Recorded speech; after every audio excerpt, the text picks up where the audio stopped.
I just want everybody, we're recording it, just so you know. Great, thank you. And Anita, why don't you kick us off? Okay, well, again, thanks everyone for being here. I'm sure there are more folks who come in during this. I just wanted to say real quickly that myself, I'm Jewish. I never experienced anti-Semitism until I went to the State House, which is pretty sad statement. Experienced it from my fellow legislators, one of whom sat across from me in Commerce Committee. So that was really a wake up. So, and again, some of us have been seeing what's going on in the press with the, I'm sure Emmett will talk about his experience at his cafe with the neo-Nazi protests. I thought it would be a good idea to talk about this. And the only other thing I want to say is that when I started publicizing the Zoom on Facebook, I have never seen so many hateful comments in my life. And I was really taken aback. I don't expect it from New Hampshire, my fellow citizens. It got to me so much that I just shut off the announcement. I just couldn't look at it anymore. So I'm sure people on this call are going to be respectful. If you're not, you'll be muted. And I just wanted to say that I think that was a really sad thing for me to experience. And I'm sure you all will be talking about that as well. Thanks, Anita. Okay.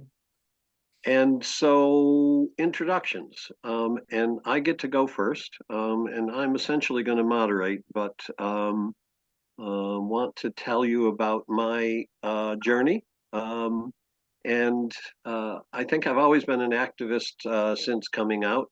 Coming out was a real challenge, but I did that in the, I don't know, mid-70s, I suppose, when I was going to Northeastern University. And when we moved to New York City, I wanted something different than just working in nursing. And so I got involved in helping to organize the first March on Washington. And I eventually became the outreach director, although I had no idea what an outreach director was. But by the time we got to Washington, we had several thousand people marching for LGBT, at that point, LG rights. And since then, I have been involved locally and statewide and helped to pass the first civil union bill, was a co-sponsor of the marriage bill after that. And then Geri and I worked our butts off to get the transgender non-discrimination bill passed. And so that's my journey. Geri? Thanks, Ed. First off, I'm glad to be here so we can continue to raise the issues here. I knew as a transgender person back when I was a teenager, so that was back in the 1960s, and I didn't come out until the mid-90s, and that was a struggle at home, but it also turned into a struggle at work, and as many people are aware, in 2004, I decided to come out at work, and 2 months later, I was out looking for a job, and that actually spurred my involvement. When Ed asked me if I'd come up to Concord to share that experience as part of the transgender rights bill, the first one back in 2009. And so I was involved with that and same-sex marriage. And that was my first exposure to what the legislature was all about. And we made a valiant effort with the transgender bill. Then it didn't fly, came close, but politics entered into the scene. So that wasn't until 2017 that we actually finally got something through. And shortly after, I got really into politics and got elected, and have been fighting with a number of bills. And we can talk about those potentially later, but I've been very active in the issues and just being in front of people, or I'm in their face. Let's put it that way. Thank you. Emmett. Thank you, Ed and Anita.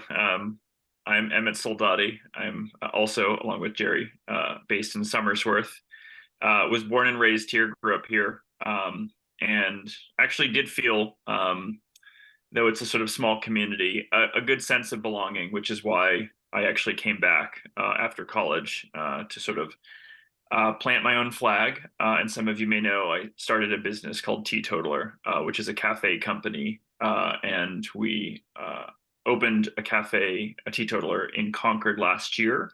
Had one in Somersworth for 12 years. And among other things, that is a cafe that has sort of blossomed into a hub of LGBTQ activism, along with some other values that I and my staff share. And we've been pretty loud and flamboyant and provocative with that brand. And it's attracted a lot of attention, 95% of it good, wonderful, exciting attention. And then a small but increasingly loud, antagonistic response, which we'll sort of talk a little bit more about. So I'm a business owner, but the type of business that I run has sort of put me at the intersection of a lot of this type of organizing. And I've, particularly in the last 6 months, have sort of basically obtained a bachelor's degree in hate group organizing in New England, based on things that we've sort of confronted and thought about and how to respond to. So we'll probably share more details there, but somewhere at the nexus of community organizing and entrepreneurship with an LGBTQ lens here in New Hampshire.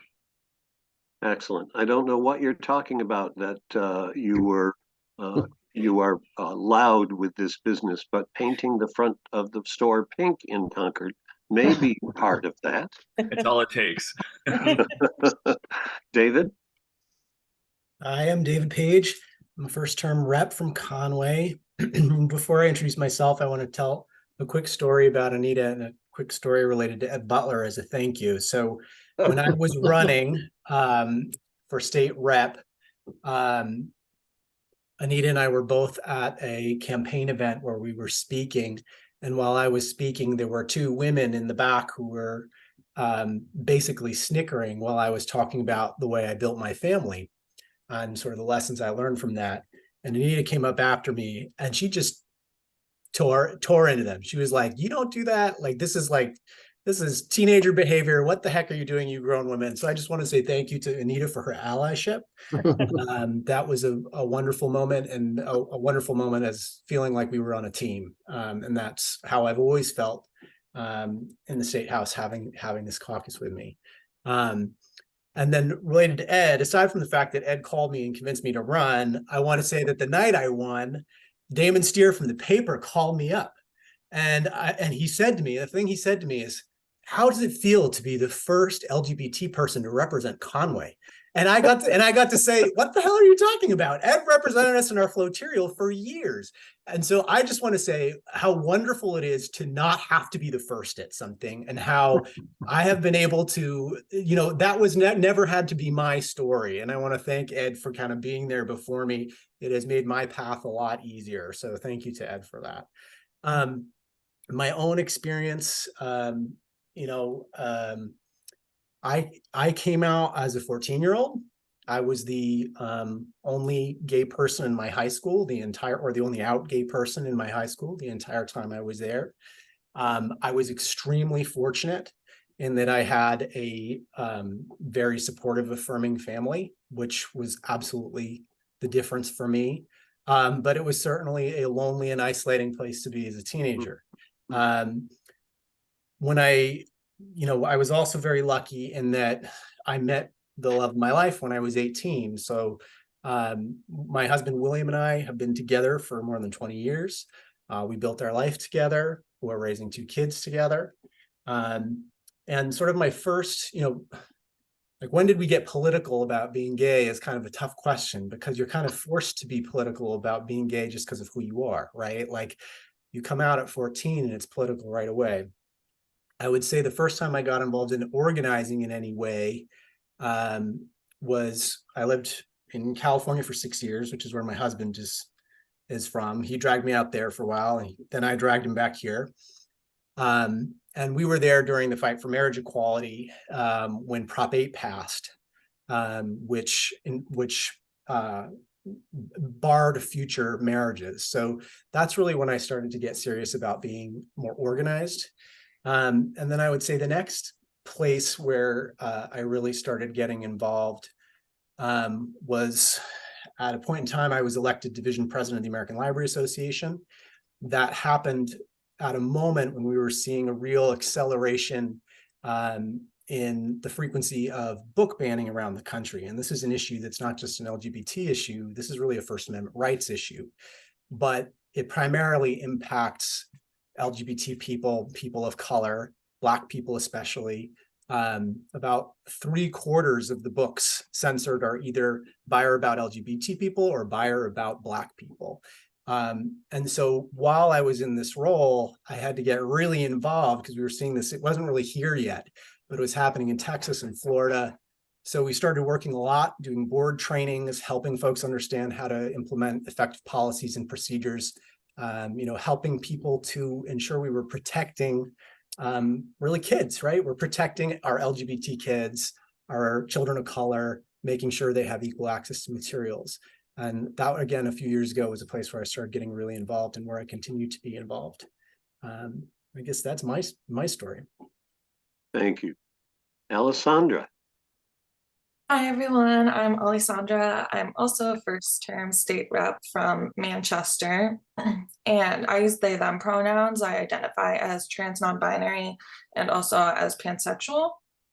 And I have kind of a convoluted story. I was raised homeschooled, like from preschool to graduating high school in a very conservative household. I had 2 family members that were gay, and one of them was my dad's cousin who passed away from AIDS, and then the other was my mom's cousin who was completely cut out from the family. And so that was like my representation growing up of like, being gay was bad for you, and also not learning anything really about what it even meant. And had a lot of, confusion my entire young adulthood with like feelings that I didn't know how to like understand, or, really a lot of confusion about understanding myself. But I use that a lot as an example too of how you really are like queer from the moment you're born. I always wanted to I tried to like rename myself, and my parents would never go with it. Things like that like I didn't even know what non-binary meant, but I was already like trying to grasp onto that identity. But yeah, in my early 20s, I came out. I have a really supportive, kind of like chosen family and community circle, but my family, doesn't really acknowledge or, really acknowledge that part of me at all. We've had like 2 conversations ever about it. And it's just one of those things that they don't talk about. And now that I'm in the State House, it's become a little bit more tense because I've become such a focal, spokesperson on these issues in the State House, and my parents like see me on the news talking about how I was raised, and it's really put me in an interesting position. But the biggest thing I've been learning over this past year is just how much we really need to lean on each other in these times and like support like our entire LGBTQ family, because I just find my support from like the allies and queer friends I have, and that's what keeps me going in this fight as well. When like others have shared, I had never experienced hate like this until I was in the State House, and it's pretty crazy. But yeah. Amazing. Thank you. Alissandra is the way you say it. Yes? Alissandra, yeah. Or you can say Alex, fine. All right. Thank you. So why are we here? Why did Anita think it was a valuable discussion to have? What is different that's making us come together now? And where do you think this is coming from? Why are we experiencing the kinds of things that we're seeing throughout the state, throughout the country, that are targeting many marginalized communities, but for this discussion, the LGBTQ community? What thoughts do you have? Emmett?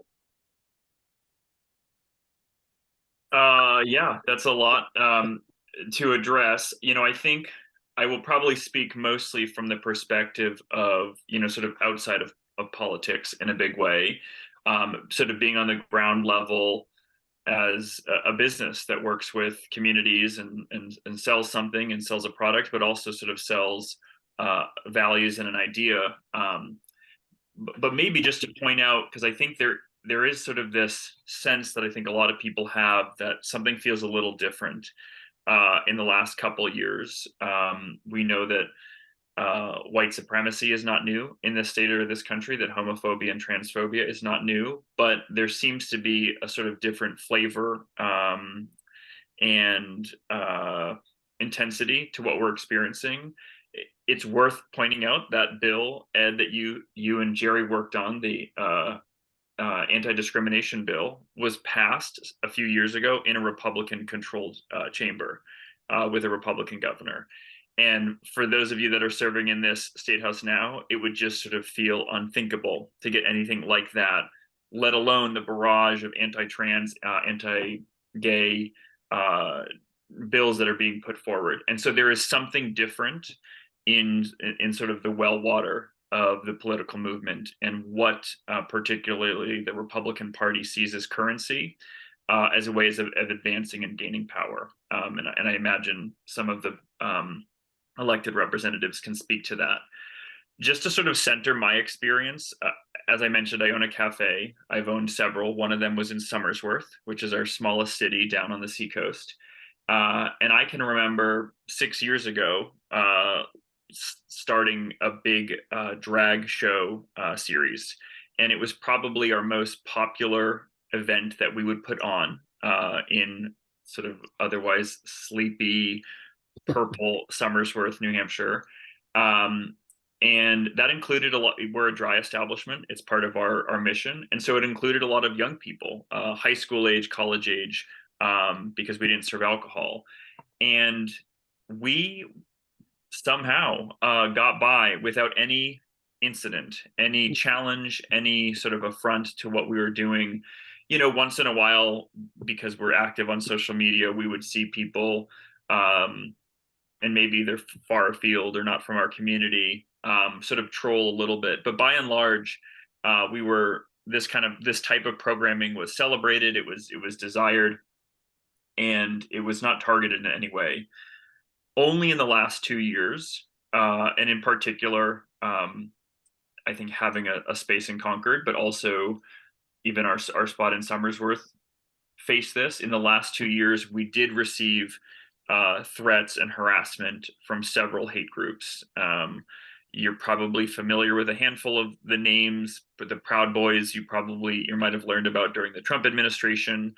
That was a group that came out of or grew up during the Trump administration and was actually sort of inflamed and supported both tacitly and explicitly by members of the Trump administration. So this is where you see what otherwise was sort of a lone wolf individual, largely young white men, harboring views of whether they're white supremacist, anti-LGBTQ, anti-Semitic, that now is getting a national spotlight and focal point that allowed them to start organizing on the internet. There's several other groups now. I think there's probably about 13 hate groups active in the state of New Hampshire. They sort of move throughout New England as well, but they are indeed here. It's not just from outside of our communities. The Kent Street Coalition, if you're familiar with them, and Granite State Progress do a fabulous job of sort of tracking this kind of activity. But what we do see now is what might have been isolated, sort of lone wolf hatred has become organized. And it's been organized in part because both national political figures, a la the Trump administration, and also national media figures, you can think folks like Tucker Carlson, provided an opportunity to help these groups connect with each other and then identify these sort of flashpoints.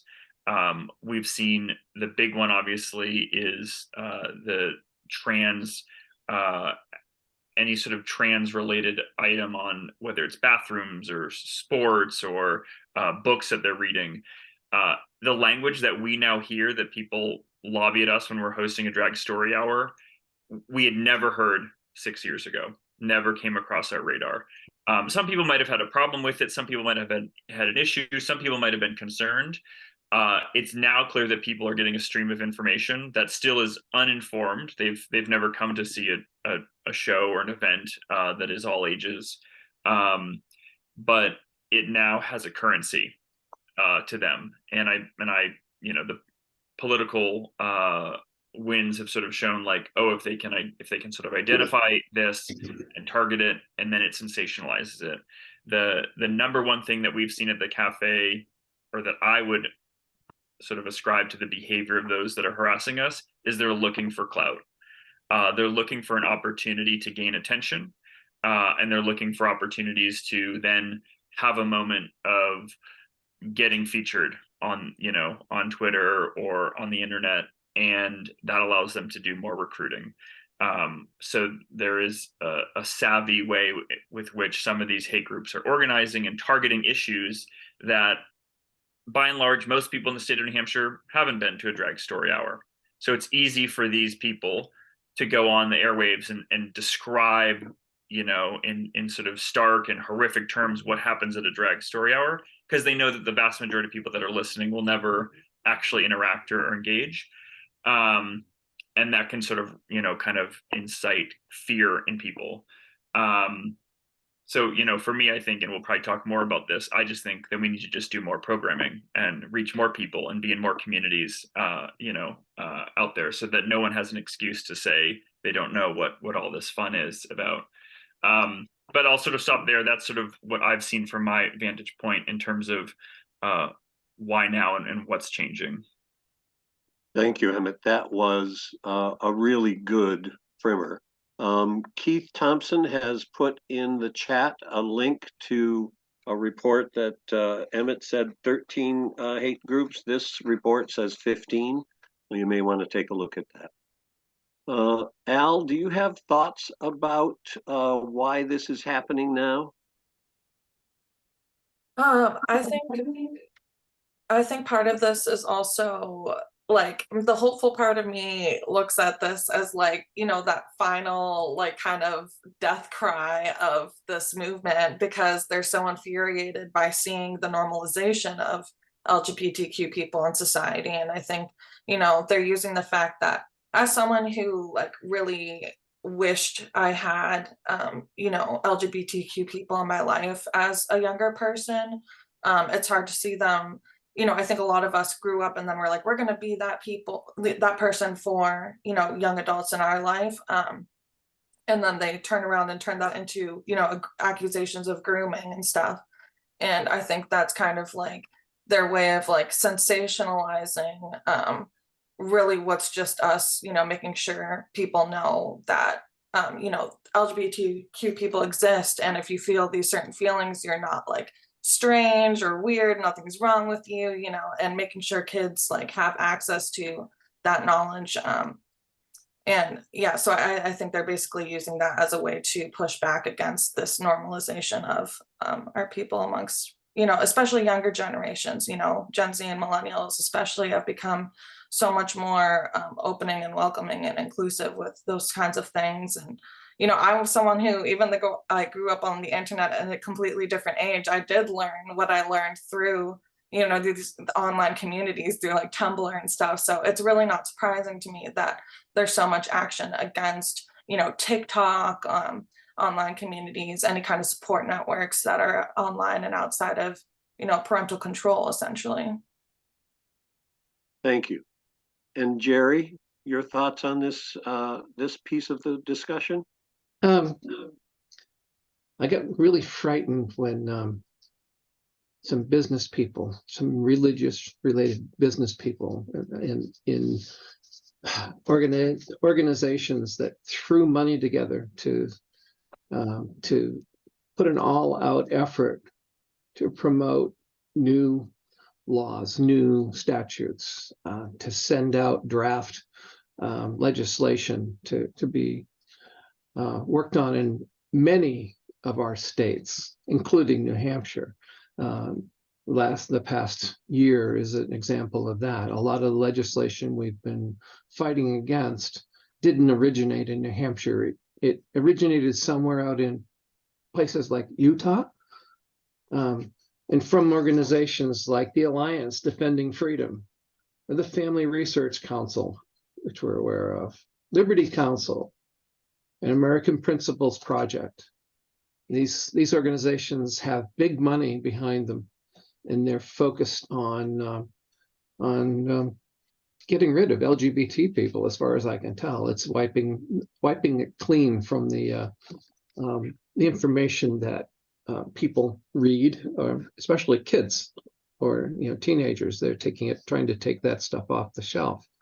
And most of what they're trying to take off the shelf are just informational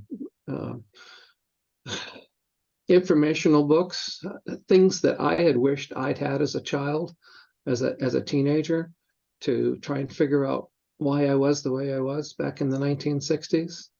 And it wasn't until the 1990s, somewhere before those types of documents finally hit the print press and made public. And I see so many children trying to understand a bit more about themselves, and the effort that's ongoing right now, if anything, it's doing just the opposite that they intended. And maybe we ought to work on that aspect of things, as it's drawing attention to an issue that doesn't exist. And that's the thing I see is in battling a lot of these folks. They're arguing with misinformation. They really don't know what they're talking about, and they're sharing that with others, and people are believing them. And that's the sad part. And so we end up on a defensive nature instead of being on the offensive. The good thing is, especially for the trans population and even for the LGBT community in New Hampshire, is we were on the early edge of adopting rights for LGBT people. And we have some things in law, some of the statutes we have help us fight many of the things that have come our way, because we've already established protections, equality for LGBT people in New Hampshire. But it's really hard defending with all of the abusive legislation that's being brought forward. We do have a list of LSRs that have already been of legislation that's we're going to see in the coming year, and we'll talk about that soon. And it's horrendous. So yeah, and I'm still fighting a couple of things in my own committee too. So when we get to talking about legislative efforts, those who don't know, I'm on the Health and Human Services and Elderly Affairs Committee, and a lot of the bills come across our desks there. So it's a challenge. It is indeed. And you say that some of these groups are trying to erase us. Well, that certainly is not going to happen. Yeah, it's not. David, you are muted. Can you unmute yourself, or does Anita need to do that? Anita, can you? Anita I got it. Got it. I think she heard my kids in the background. So your comments, David. I guess the Pollyanna in me feels like we know that progress meets resistance always, right? So this is all bad stuff we're seeing, but it's happening because people are scared of the progress that they're seeing, right? And I think about like my own kids.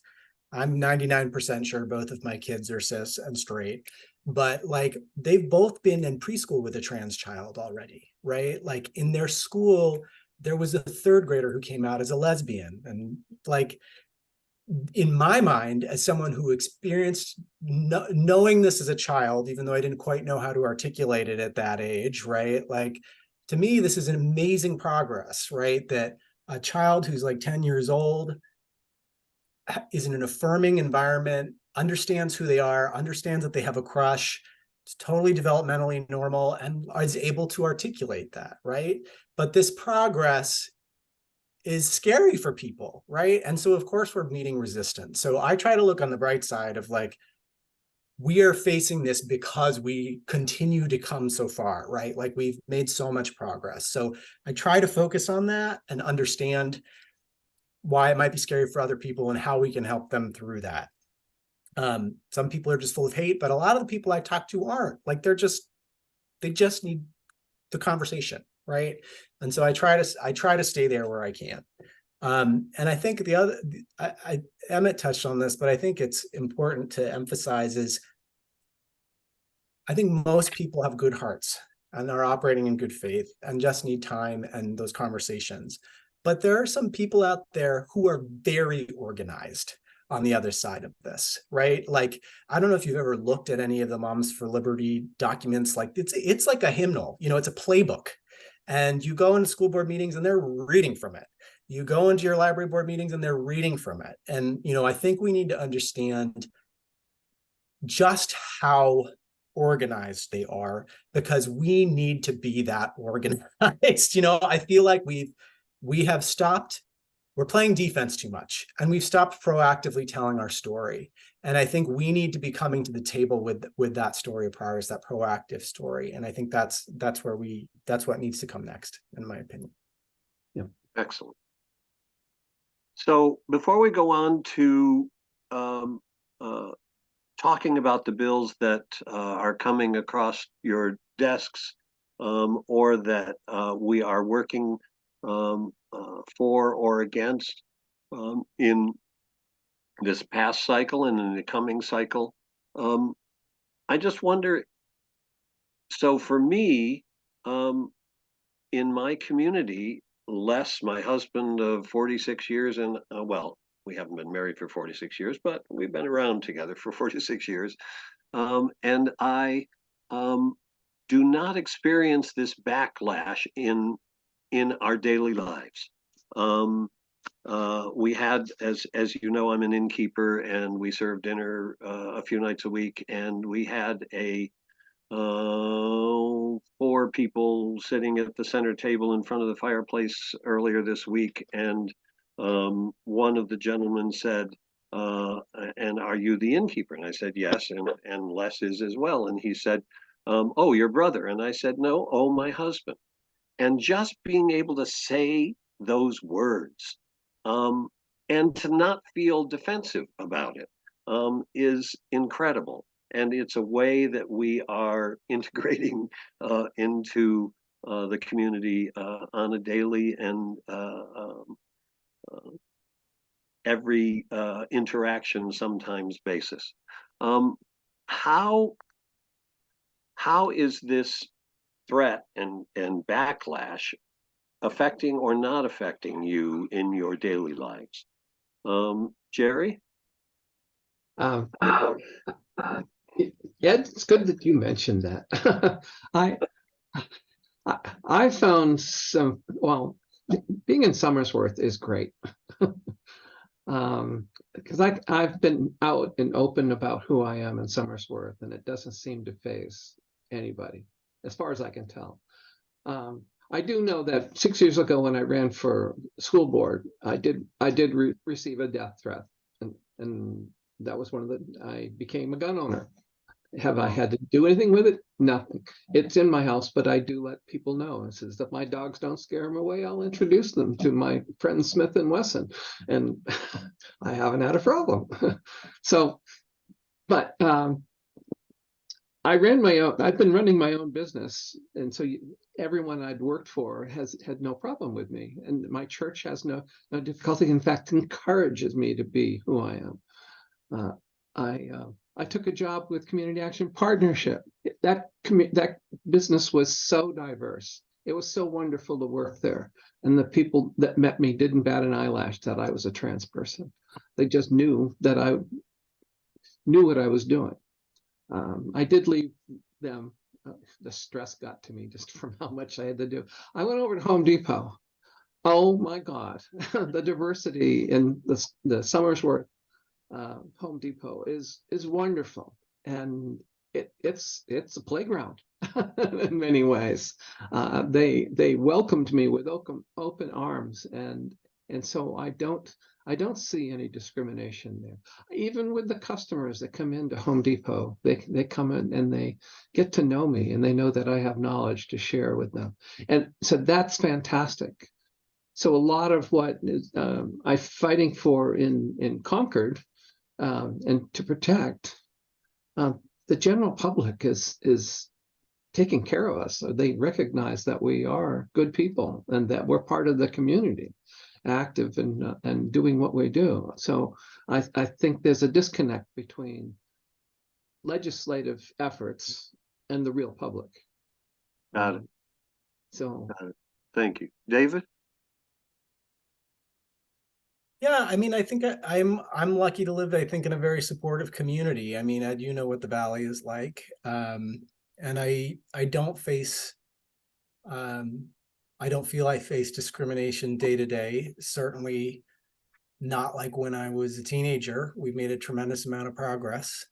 I think you know, interestingly for me, I felt like as a dad, I started facing more of it again when I became a parent.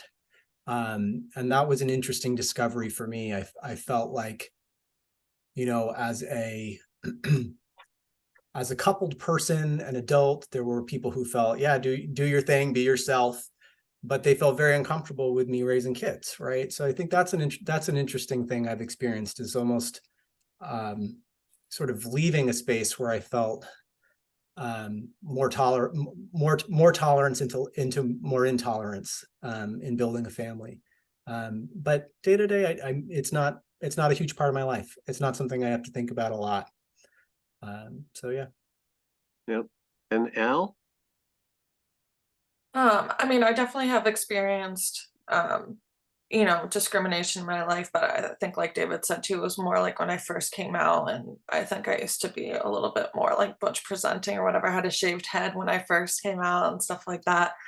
But nowadays, mainly it's all from being a state rep. I get a lot of targeted hate. The first couple months I kind of slid under the radar, and then there was one day at the state house where they had public hearings on like all the anti-LGBTQ bills, and I testified on one of them that was actually put in by the chair of my committee, and kind of like came out in that testimony. And ever since then, it's been really intense. Like, I've had the Libertarian Party and Free Staters like make several posts about me, and then, you know, they get all their like minions in my mentions. I literally can't post anything about being like queer without getting a ton of, you know, replies and horrible things in my comments. I've gotten like death threats. There's this woman in my ward who's a former state rep who like takes screenshots of everything I post and like gets people all like, you know, hating on me in our ward group. It's like pretty bad sometimes.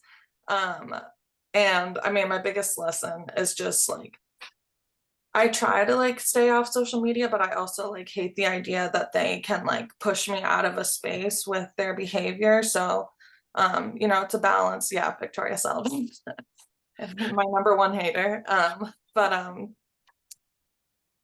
so it's balance. Like, basically, it's like I have to weigh my mental health a lot of the time. You know, am I like in a space where if I post this, I can handle like vitriol, or should I just like keep it in the drafts kind of thing? And you know, I was thinking about it a lot with bills that I'm putting in this year too. Like, oh, do I want to sign my name?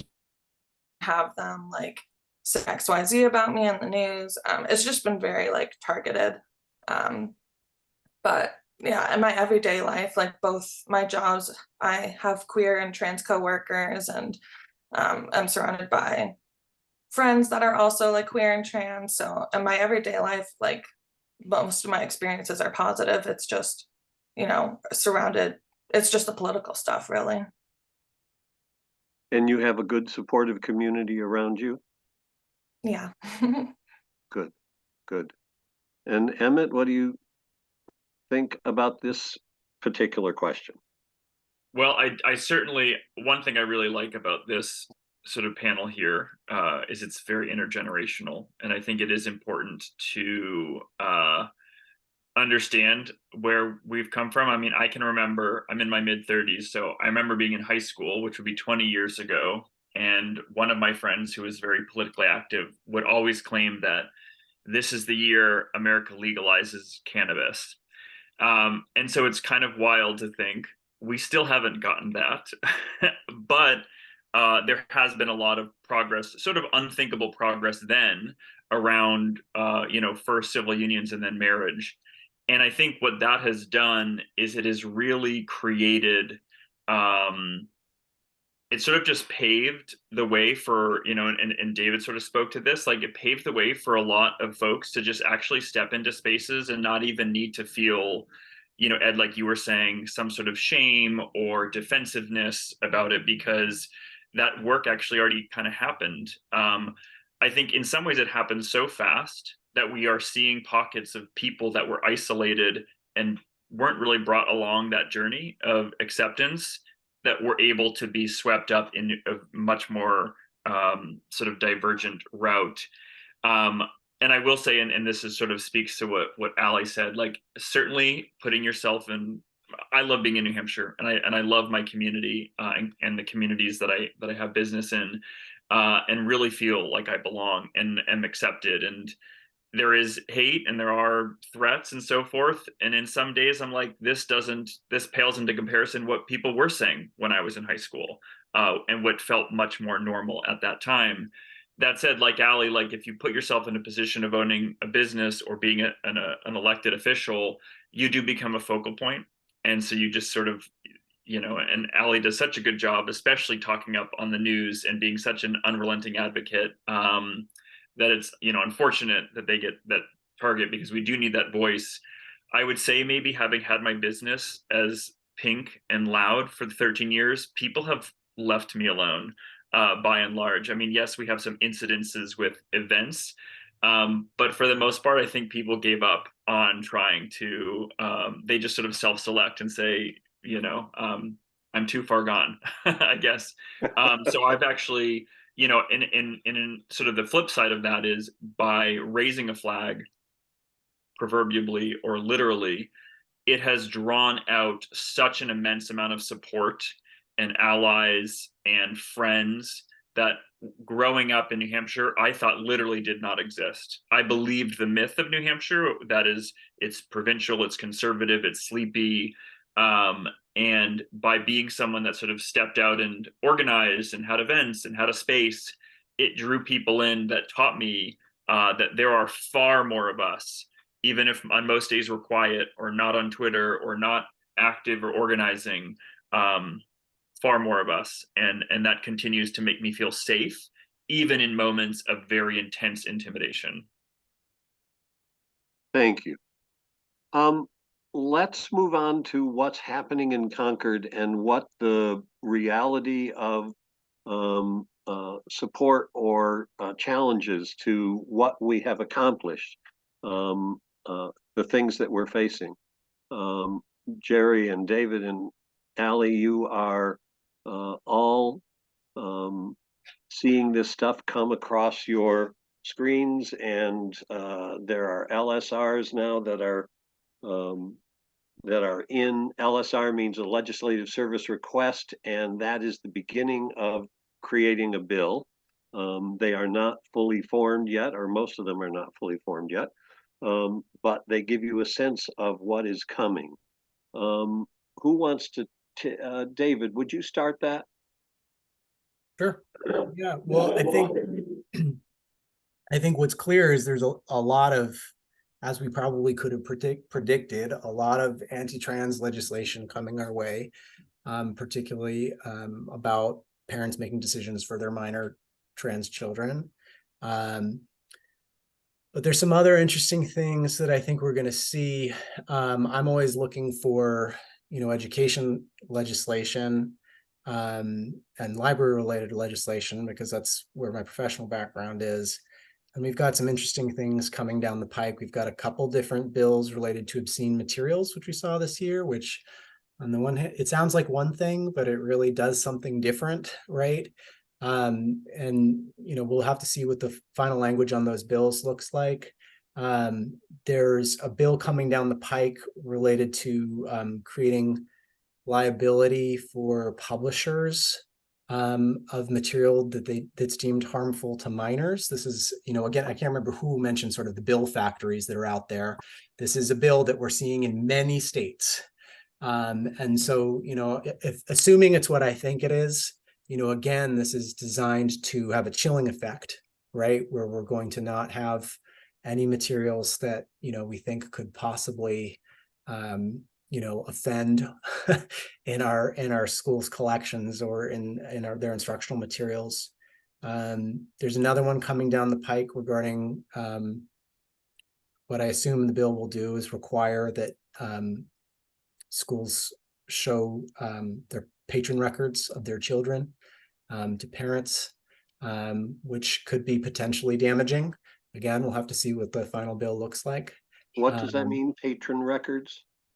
So if a kid goes and they take out a book about being gay, or they take out, a book by a trans author, or what have you, that the parent would be notified. So, again, we have to see what the final bill is, right? I don't want to prejudge it. There could be ways to do that are acceptable.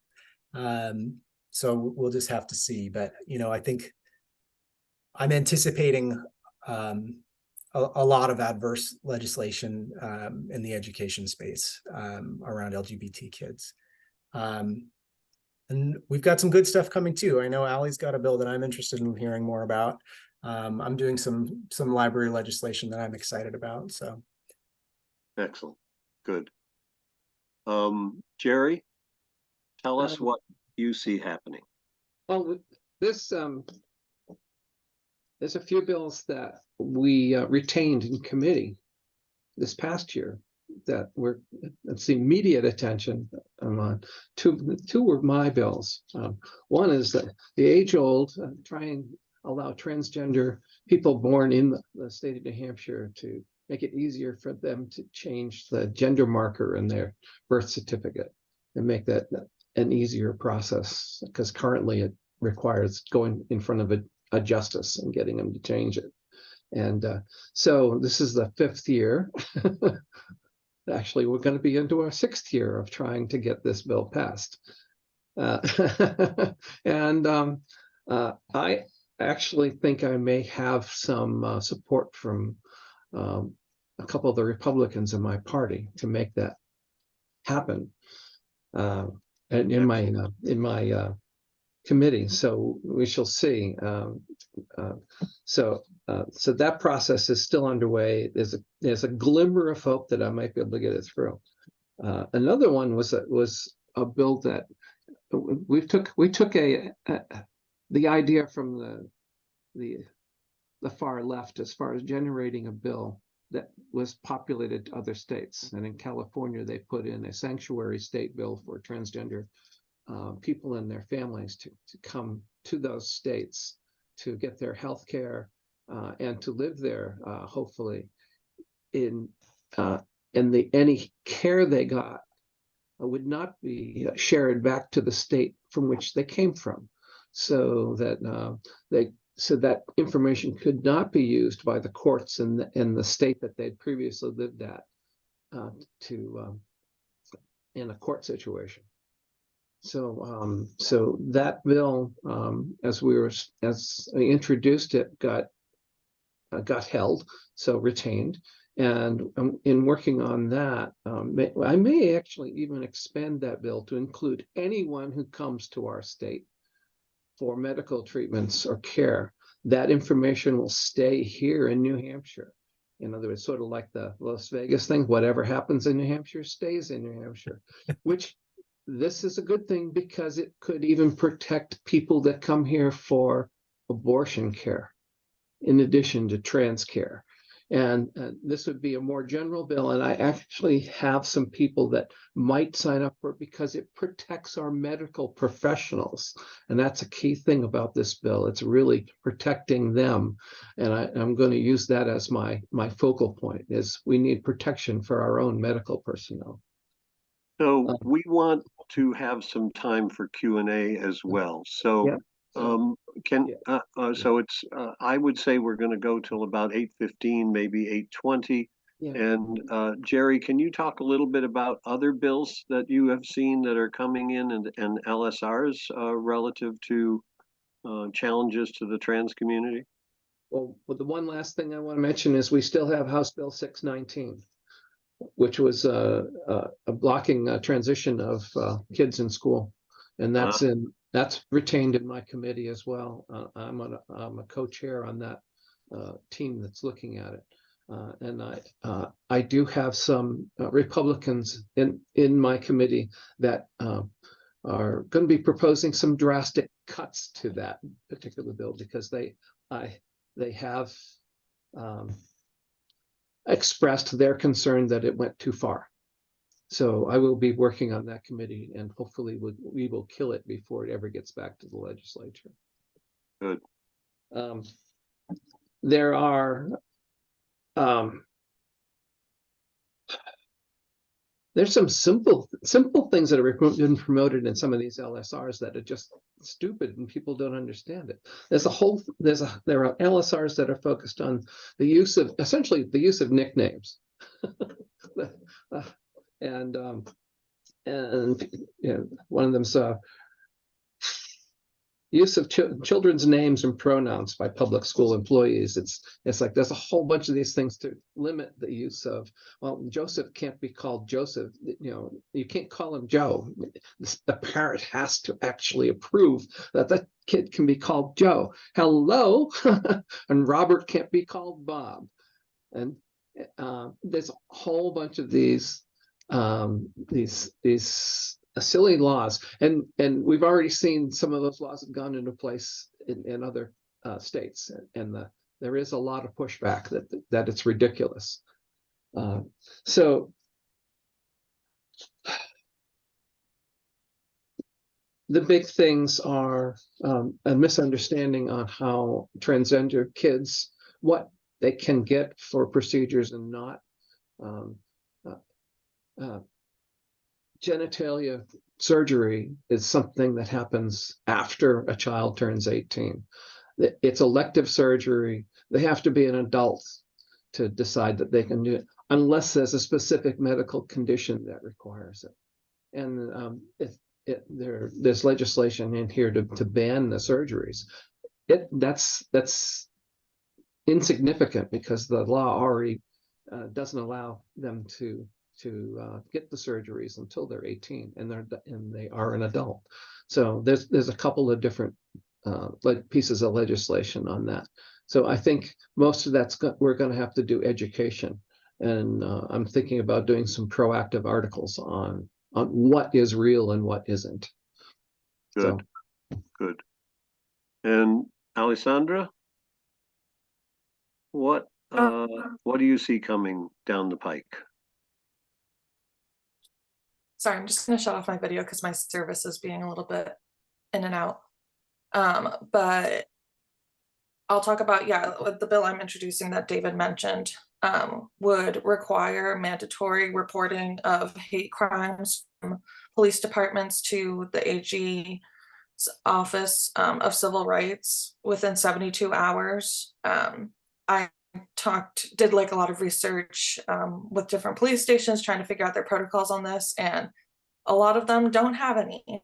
So I thought it would be, I've been working with the ACLU on this and a few LGBTQ advocacy organizations, and we thought it would be important to start there. And we also are including the creation of a legal definition for hate-based incidents, which would be, hate actions that might not constitute an actual crime, and at least starting with a legal definition, but also probably working towards requiring reporting of that as well, just so we have a full picture and data that's actually being drawn from what's occurring in the state, because right now there's just not good tracking going on. I would say like groups like Granite State Progress and Kent Street are probably doing more analysis of these groups and altercations than any police station or the AG's offices right now. So that's the big thing I'm working on this year. That sounds like a wonderful bill. Let us know how we can help. Absolutely. And Emmett, any thoughts on this issue? Well, I'm just grateful that I have reps I can call to get this kind of work done. You know, I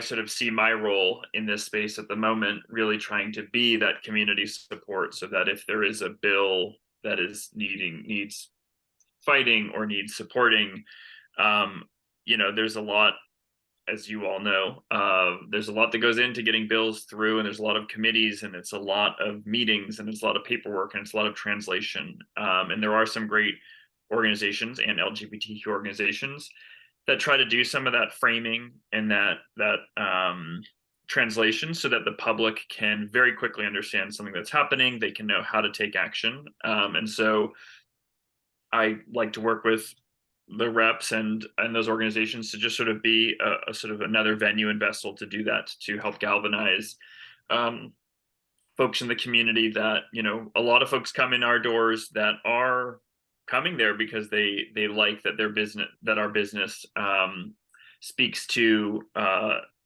these values, but they might not actually be up to date on what's actually happening in the State House. There's a lot going on, and so anytime we can crystallize is great. And certainly what Ali just referenced, I certainly have learned in the last 6 months that there really is an infrastructure to address what is this rise in hate group activity.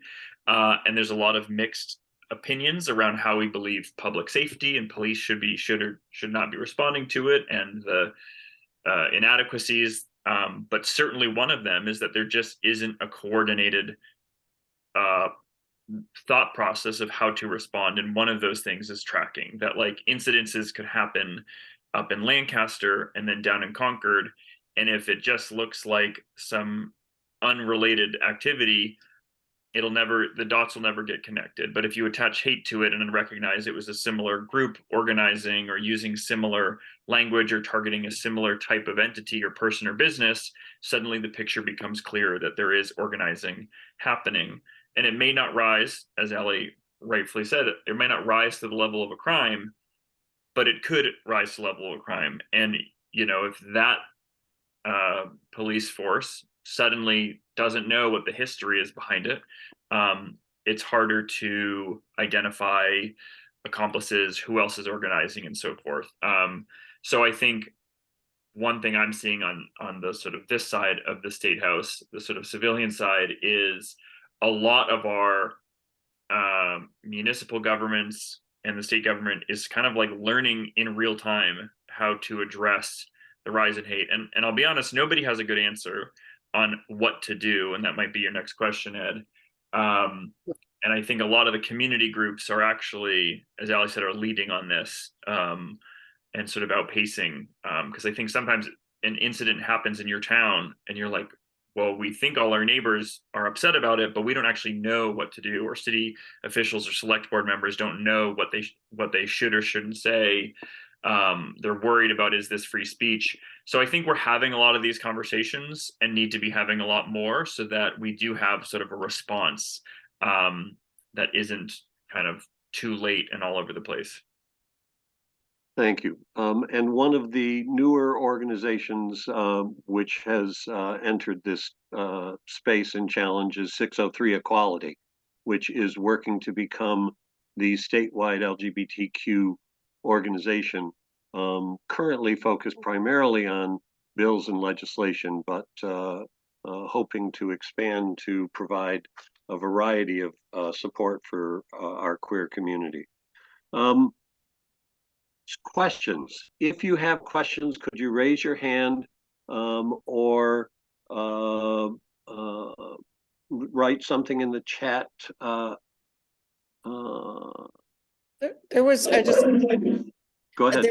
There's one thing in the chat I thought was interesting. Somebody is they're having an event in Tamworth from 4 to 6, and some of their their flyers were vandalized at the Conway post office, which is really awful. And a member was accosted in the parking lot with verbal harassment. So that'd be a good thing to attend. It's we're Absolutely. songwriter performers and it's inclusivity tea and coffee house. So that's, again, seems like a good thing to go to support. Great. And Anita, get your unmute button going. And let's hear from Shauna first. Okay, wait, let me, okay. Can you unmute? No, I think you have to, yep. I'm trying. There There we you go. Okay, got it. Okay, perfect. Hi, thank you. This is Shauna, she or they pronouns. For those who do not know me, I am a transgender person. I am non-binary. And so I am speaking from a life experience here. You know, the very question that was asked in the title of this about why are we seeing this uptick in all of this? And the messaging is coming from national organizations, very well funded, and why we're seeing more of it is because it works. And what I particularly wanted to address is it's not just that it works for people who we think are maybe on the other side of the aisle or something. I have heard people who profess to be liberal and such talking like taking on talking points about trans kids, like, well, yeah, but they're so young, or but what about, you know, the trans girl in the bathroom and or the sports changing room. So the messaging that is coming down is working.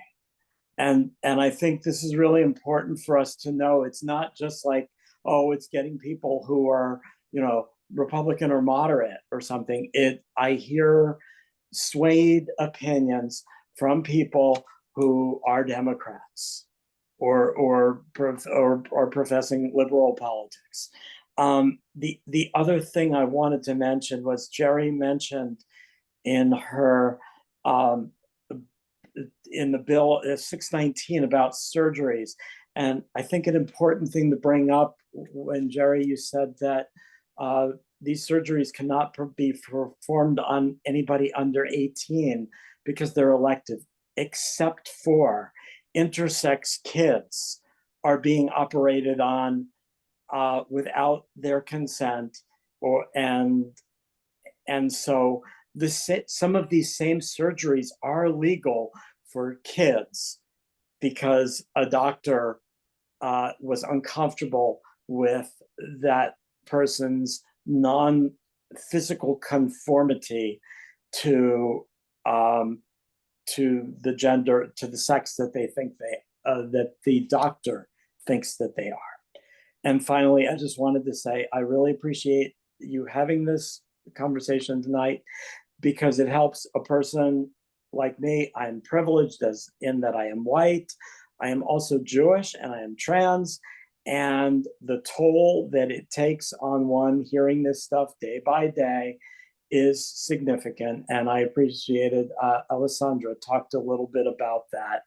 And it is very real for us. Even those of us who have white privilege, we still feel the brunt of what that hate feels like on ourselves.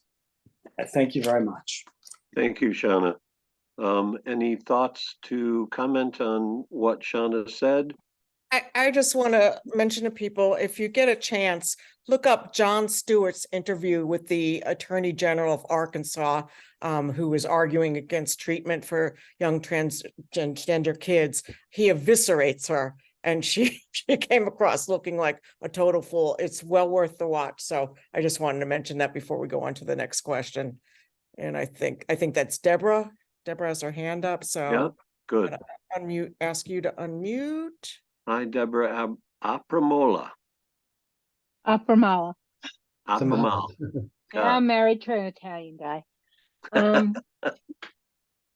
I sit here and my question is, I see such intersectional concerns and power that can be built. And I understand what this forum is, but part of me is saying, how can we join together in a more powerful way that supports everybody? Right. Those who know me, I'm a disability organizer and advocate. And there is a LGBTQ plus group in our council. And I'm saying, why do we have that when there's one over there? Meaning there's so many other doing the same thing. And how can we help each other to get those things done so that we're not feeling totally marginalized and fighting among ourselves? Yeah, Very good question. I think Allie? I think that's a big part of making any progress in any area is the coalition building we can, do across these lines of intersection. I'll say, for example, with my hate crime bill, I'm working with Black reps on that because hate crimes obviously don't just impact LGBTQ people, as well as Jewish reps I'm working with on that. And David, maybe you can speak to this one. I'm pretty sure you've involved different people, different identities in these library and anti-censorship bills as well. But I think coalition work is really important, coalition building. And I think it's, I understand that sometimes it seems like there's all these groups and, everybody should just be, there's one group that we should all just be doing the same thing. But I think each of us live in our own communities that need, have different needs. And what a LGBTQ group working in the North Country is going to have very different kind of work than an LGBTQ group on the Seacoast or an LGBTQ group in Manchester. And Ed had mentioned 603 equality before. I think a lot of what they're focusing on as a statewide organization is tying together those outlets and making sure people are coming to the table together, offering solidarity across, community lines and giving each other advice and support, and, ensuring those communication lines exist. So I think there's definitely lots of efforts to try and connect those groups. I definitely would love to see more, even across different issue areas, but yeah. Anyone else? Yeah, our comrade Bobby Bodman wants to speak. I'm trying to unmute you, Bobby. Can you talk now? Can you hear me now? Yeah, can. Yep. Okay. So I just had a couple things that I wanted to say.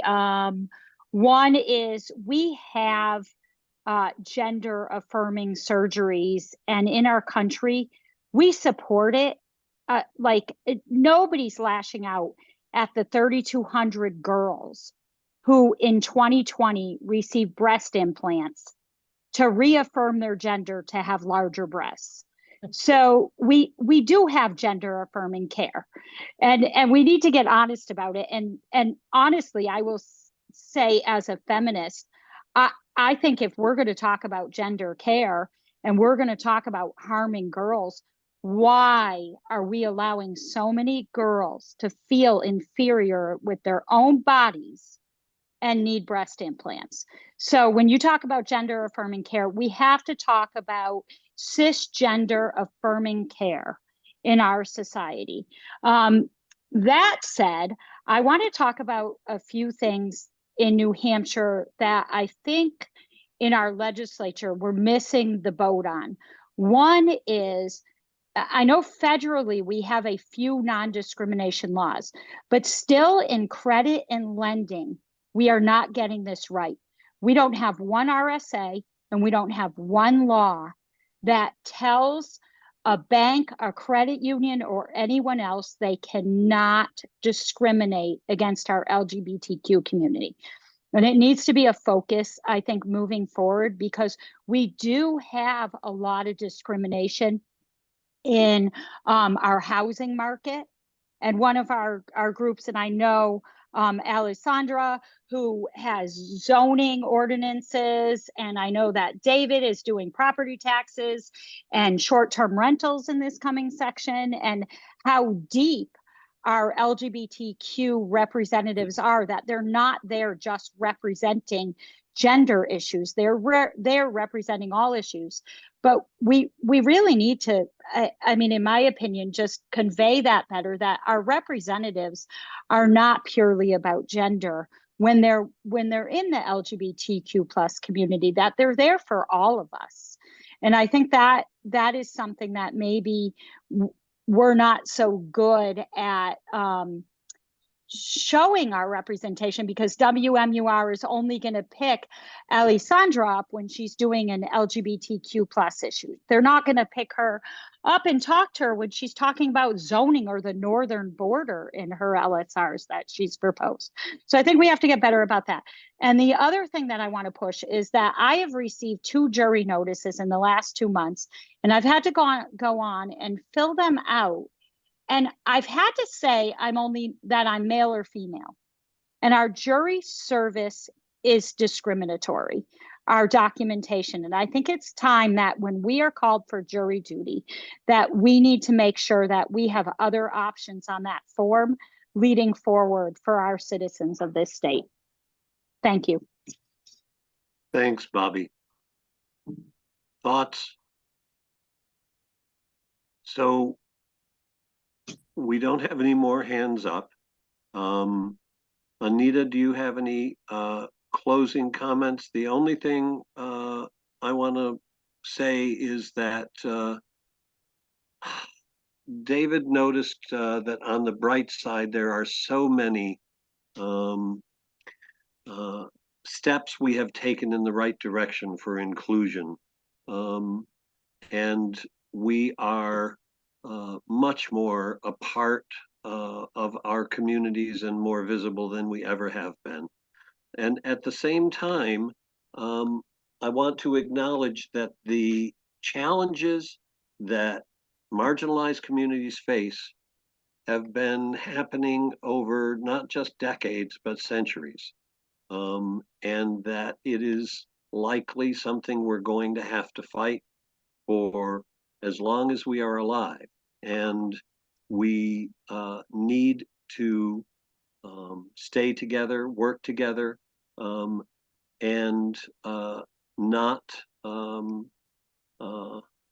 step back from this challenge. And I really appreciate everyone who's come tonight. And Anita? I just wanted to say that I think the more that people are exposed to that heterosexual people are exposed to people in the LBGTQ community, they realize that we're all just people, you know. And I think some of the misconceptions that people have when they talk to somebody, you know, they go away. And I guess the last thing, you know, if you hear or see somebody being abusive towards somebody in that community, open your mouth.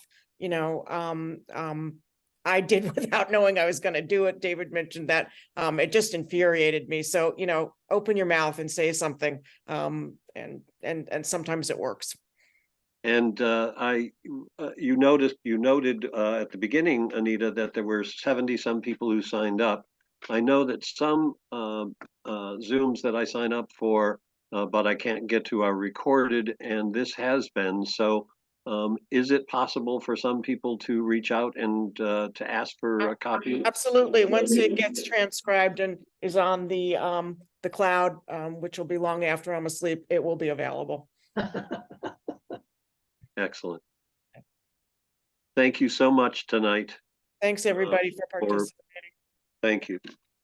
I'm just sharing in the chat for folks, just to end on a good note, an article from earlier this year where the Republican chair of my committee talks about how knowing me as like the first trans person in his life kind of, you know, humanized our community to him and has changed his views in some ways. So anyway, I just wanted to share that with y'all, but have a It's good night. read. Thanks, I read everyone. it. It's great. A great way to say goodnight. Thank you. Thanks, everybody. Good Thanks, night. everyone, Good night, for coming. everybody. Thank you for coming. Thank you to my Bye. co-panelists. Thank you, Ed and Anita. Take care. Thanks, Anita, and everyone. Thanks, panelists and Ed.